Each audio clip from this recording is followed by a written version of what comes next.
هو بقى السؤال ده اللي ميز محمد صلاح على أي لعيب تاني مصري أو عربي. كان في لقاء مع دكتور مجدي يعقوب، والدكتور سأله: هل تخيلت في مرة إنك ممكن ما توصلش أو تنجح؟ وهنا كان رد محمد صلاح، قال له: كتير بيجيلي شك إني مش هقدر ومش هعرف أعمل حاجة، ده طبيعي، لكن التحدي الحقيقي لما طلعت أول مرة على أوروبا. قال محمد صلاح: إحنا كنجوم مصريين متقدرين قوي في مصر، زيادة شوية عن اللزوم، النجم راح، النجم جه، النجم عمل، لكن أول ما طلعت على أوروبا لقيت نفسي بتعامل كبني آدم، محدش يعرفني ولا كأني عملت أي حاجة، كأني لسه هبدأ من الصفر. قال بقى: أنا هنا كان قدامي حل من الحلين، يا إما أرجع مصر وألعب في الأهلي يا زمالك زي أي حد بيطلع يحترف بره شهر واتنين ويرجع تاني مصر، أو إني أعمل حاجة جديدة، فرصة حلوة جايالي.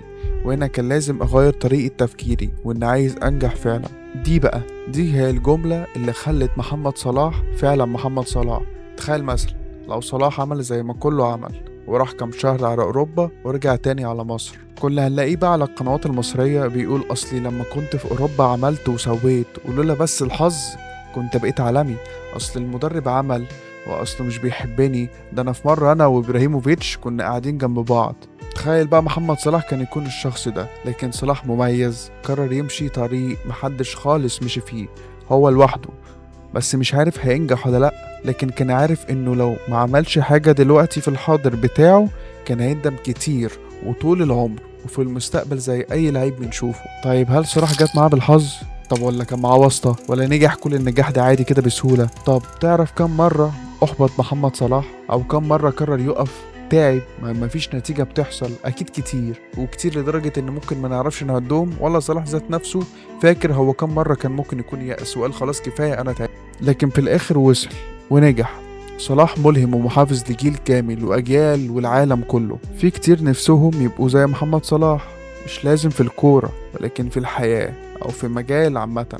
صلاح هنا بقى هو الأيقونة اللي كله بيقول ده مر بصعوبات وتحديات، لازم نشتغل ونتطور، يعني بقى هو القدوة لناس كتير. السؤال هنا بقى: صلاح مين كان قدوته؟ ما هو صلاح وهو صغير كانش عنده حد زي ما احنا بنقول عايزين نكون زي صلاح. هو بقى صلاح ذات نفسه كان بيقول ايه لنفسه؟ كان ايه اللي بيحفزه؟ كان ايه اللي بيحركه؟ كان ايه اللي بيخلاه يقع ويقوم ويكمل ويجرب ويحلم؟ وما كانش فيه غير انه عايز يكون الاول في التاريخ اللي يعمل كده. الدافع الوحيد اللي ممكن يكون خلى محمد صلاح ينجح انه عايز يكون سبب في نجاحات ناس كتير هو عمره ما هيشوفهم ولا هيسمع عنهم، وممكن كمان ما يكونوش في زمنه اصلا ولا في مكان جنبه او يعرفوه اصلا، لكن هو كان عايز يكون امل لكل دول، كان عايز يكون امل للناس كتير هو عمره ما هيشوفهم ولا هيعرفهم، هو ما كانش عنده حد يقتدي بيه، فقرر ان هو يكون امل لناس كتير سواء في الكرة المصرية او في الحياة عامة. زي ما صلاح عرف يوصل، يبقى اكيد انا وانت وهكذا هيعرف يوصل. هو كان نفسه يكون الامل او الدافع اللي يحرك او يخلي الناس تكمل حلمها.